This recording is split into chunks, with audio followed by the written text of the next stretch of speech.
go out there and execute at practice and watch film and cover the details and let it translate to Sunday. Nobody's not like, oh, we need another wow moment. We want to win, like dominate. So. Does that give you sort of confidence, though, in short yardage situations, though, going forward?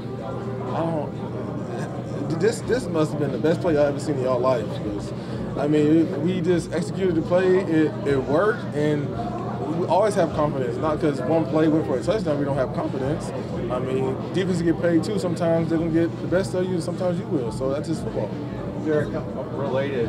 What do you think has to change, or how can the red zone, especially the deep red zone, improve? Execution.